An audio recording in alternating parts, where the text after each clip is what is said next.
I think we appealed to the normal South African who's fed up with a dispensation where the poor only gets poorer, where the middle class worker is overtaxed, and where there's no real solutions to the problems, where there's election promises but no actual policy.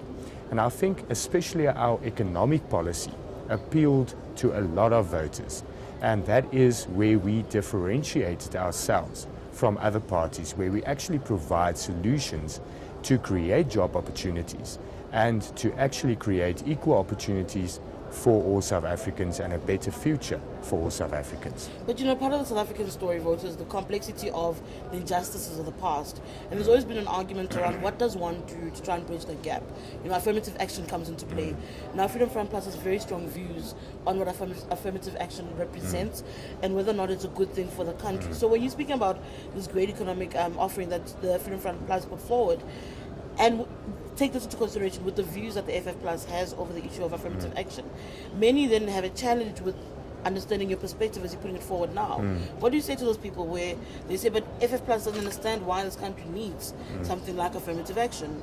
If you read our manifesto, we acknowledge the injustices of the past, Sure. and we say it should be addressed. But affirmative action has been in place for 25 years. Yeah. Black economic empowerment has been in place for 25 years. Has it really addressed poverty of the masses of disadvantaged people in South Africa? And when we talk about the majority of black people, black economic empowerment has only succeeded to enrich an elite, a selected elite.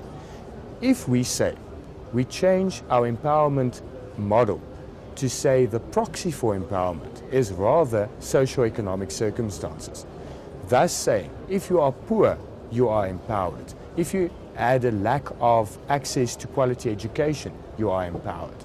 But now you have someone that's only judged on the skin color, on his skin color, and that's archaic. And we're not moving past the past and actually to a future where we move away from racial classification, actually addressing the plight of the poor and the actual disadvantaged. I'm going to skip back into the question around Parliament as well.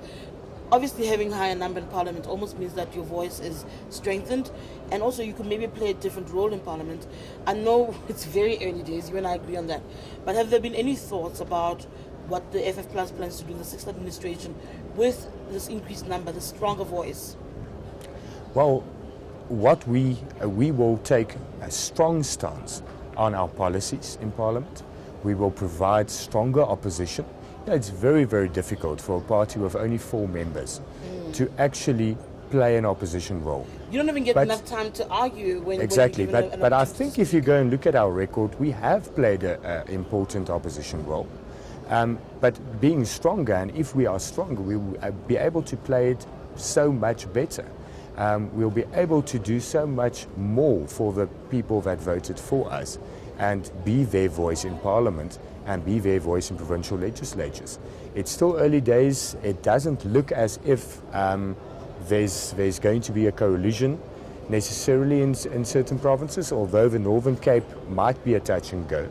And there we can carry in our policies in a coalition. We'll form, and our policy is that we'll form coalition governments to keep the ANC out of power, because the ANC has proven that they cannot govern South Africa to the benefit of all South Africans.